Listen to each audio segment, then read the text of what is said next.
इजहार करने के लिए वहाँ पर आए हुए थे, और जो नहीं आ पाए, मैंने सुना उन्होंने अपने घरों में दिया जलाया।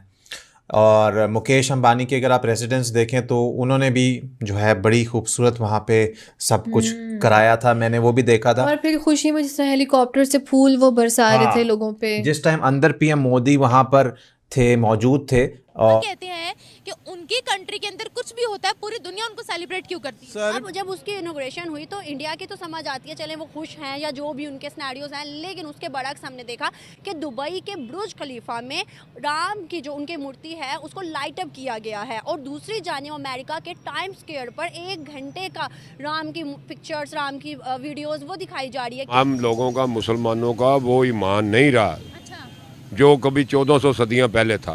क्या करें? वो लोग नहीं है, कुर्बानी देनी पड़ती है किसी चीज को हासिल करने के लिए, खून देना पड़ता है, खून लेना पड़ता है। अभी क्या करें? अभी क्या करें, अभी तमाशा देखो।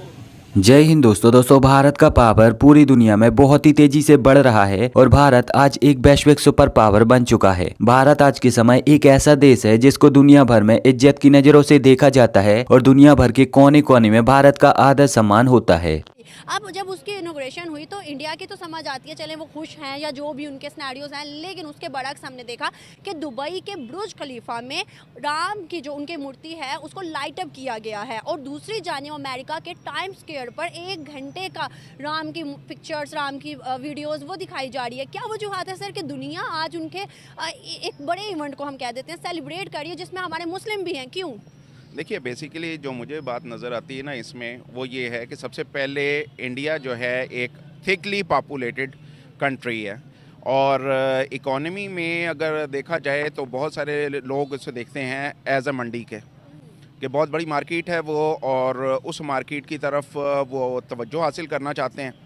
अमेरिका का जहाँ तक ताल्लुक़ है तो अमेरिका भी अपने इंटरेस्ट देखकर उसके मुताबिक यकीनी तौर पर चला करता है, और यही वजह है कि उसने पाकिस्तान के साथ देरपा जो ताल्लुकात थे, सीटों सेंटों के मुआहदे थे, उन सबको निगेट करके इंडिया की तरफ जिस तरह से हाथ बढ़ाया, और सोवियत यूनियन के साथ उसकी एफिलिएशन थी, लेकिन उस एफिलिएशन को भी नेगेट करके। अब दरअसल जब कल अयोध्या नगरी में प्रभु श्री राम का आगमन हुआ तो भारत में करोड़ों भारतीयों ने इस बात का हृदय की गहराइयों से जश्न मनाया। देश भर में दीपावली जैसा माहौल बनाया गया, घर घर प्रभु श्री राम के लिए दीपक जलाए गए, पटाखे और आतिशबाजियां चलाई गयी। इसी के साथ साथ सड़कों पर प्रभु श्री राम की रैली निकाली गयी और जोर जोर से चिल्ला चिल्ला कर लोगों के द्वारा प्रभु श्री राम के नारे लगाए गए। लेकिन ये सब केवल भारतवर्ष में ही नहीं हुआ, बल्कि दुनिया भर के कोने कोने में कल ये सब हुआ था। आपको बता दें कि संयुक्त राज्य अमेरिका के शहर न्यूयॉर्क के टाइम स्क्वायर पर प्रभु श्री राम का चित्र लगाया गया था, और साथ ही साथ अमेरिका में रहने वाले सनातनी लोगों ने प्रभु श्री राम के मंदिर में जाकर पूजा पाठ की थी, सड़कों पर प्रभु श्री राम की रैली निकाली थी और जोर जोर से चिल्ला चिल्ला कर प्रभु श्री राम के नारे लगाए थे। इतना ही नहीं, फ्रांस की राजधानी पेरिस का भी हाल कुछ ऐसा ही था, जहाँ पर आईफल टावर के नीचे फ्रांस में रहने वाले जो हिंदू लोग थे वो प्रभु श्री राम की रैलियां निकाल रहे थे और जोर जोर से चिल्ला चिल्ला कर प्रभु श्री राम के नारे लगा रहे थे। इसी के साथ साथ कई और देश जैसे कि Egypt, Thailand, Morocco, Mauritius, UAE, Saudi Arabia, UK, Canada, Germany और रूस जैसे देशों में भी लोगों ने खुलकर प्रभु की आगमन की खुशियां मनाई और जोर जोर से चिल्लाकर प्रभु श्री राम के नारे लगाए। करेंगे सबसे पहले गिलगित बल्तिस्तान की। जी हाँ, गिलगित बल्तिस्तान जहां पर पिछले 28 दिन से यानी 28 डेज से प्रोटेस्ट चल रहा है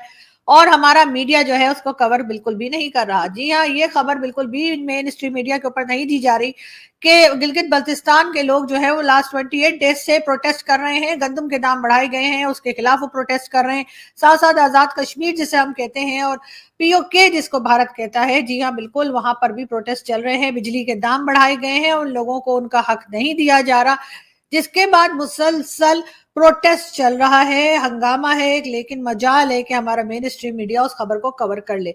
इससे आप अंदाजा लगा सकते हैं कि मेन स्ट्रीम मीडिया कितना ज्यादा जो है उसको एक तरह से डिक्टेशन दिया जाता है या फिर उसमें सेंसर किया जाता है चीजों को। तो बिल्कुल ये खबर आप इसी वजह से बाहर निकलते हुए नहीं देख रहे, लेकिन गिलगित बल्तिस्तान के लोग बहुत परेशान हैं।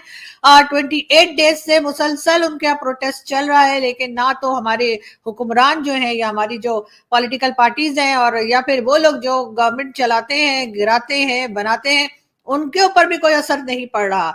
और साथ साथ आजाद कश्मीर यानी कि पीओके में भी जिस तरह के प्रोटेस्ट चल रहे हैं, बिजली के दाम बढ़ाए गए हैं, उन लोगों को उनका राइट नहीं दिया जा रहा, उसके ऊपर भी बहुत हंगामा है। लोग प्रोटेस्ट कर रहे हैं, लोग मुसलसल शोर मचा रहे हैं, मगर मजाल है कि हमारे हुक्मरानों के ऊपर जरा सा भी असर पड़े। और उसके बाद जब वो लोग ये कहते हैं कि हमें पाकिस्तान के साथ नहीं रहना, तो फिर इन्हें बहुत बुरा लग जाता है और ये कहते हैं कि जी ये तो गद्दार है, ये तो गद्दारी कर रहे हैं और ये गलत बात कर रहे हैं, पाकिस्तान के खिलाफ बात कर रहे हैं। लेकिन आप ये भी तो देखिए कि आपने उन लोगों का हाल क्या करके रखा हुआ है, किस तरह से उन्हें परेशान किया जा रहा है और किस तरह से उनकी सुनवाई नहीं हो रही है।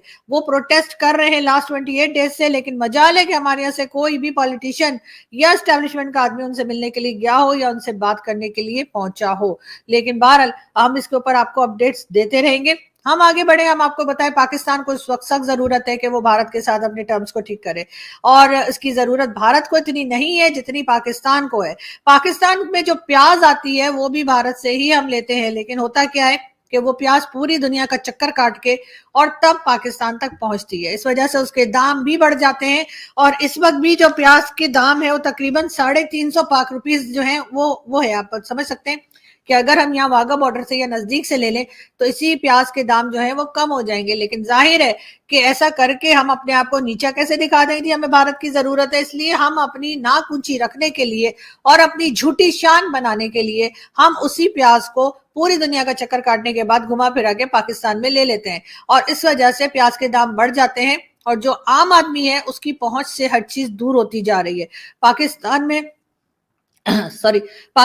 इस वक्त जो हाल है महंगाई का और लोगों का जो हाल है वो देखकर यकीनन अगर कोई जरा सी भी किसी में अकल हो तो वो भारत के साथ टर्म्स को ठीक करे और जो शिकायतें भारत को हैं पाकिस्तान से उसको दूर करने की कोशिश करे। लेकिन ऐसा नहीं हो रहा। अफगानिस्तान के साथ भी हमारे टर्म्स खराब है, ईरान का तो खैर आपको पता ही है, लेकिन अफगानिस्तान के साथ भी कल 10 दिनों के बाद जो है वो बॉर्डर खोला गया है और 10 दिन से बॉर्डर बंद था। वहां पे बहुत ज्यादा टेंशन थी टीटीपी को लेकर भी और दूसरी कई चीजें जिसके लिए अफगानिस्तान को शिकायत है पाकिस्तान से, तो ये बॉर्डर बंद कर दिए गए थे। 10 दिन ये बॉर्डर बंद रहे, लेकिन मजाल है कि हमारे मेन स्ट्रीम मीडिया ने इस बारे में बात की हो। हम सिर्फ यही करते जा रहे हैं इलेक्शन कब है, इलेक्शन कहाँ है, कौन आ रहा है, कौन जा रहा है, इसके अलावा पाकिस्तान में क्या हो रहा है इसके ऊपर हमारा मेन स्ट्रीम मीडिया बात करने को तैयार नहीं है। बहरहाल 10 दिनों के बाद अब अफगानिस्तान की तरफ से बॉर्डर को खोला गया है। कितने दिन के लिए खोला गया है मालूम नहीं, मगर ये जरूर है कि पाकिस्तान ने अपनी एयर स्पेस बंद कर दी थी ईरान के लिए और कहा यह गया था कि ईरान की तरफ से आने वाली किसी फ्लाइट को जाने ना दिया जाए और अगर जाए तो उसको मॉनिटर किया जाए। और साथ ही साथ यही कुछ ईरान की तरफ से भी था कि पाकिस्तान की तरफ से अगर कोई फ्लाइट जाती है तो उसको मॉनिटर किया जाएगा। लेकिन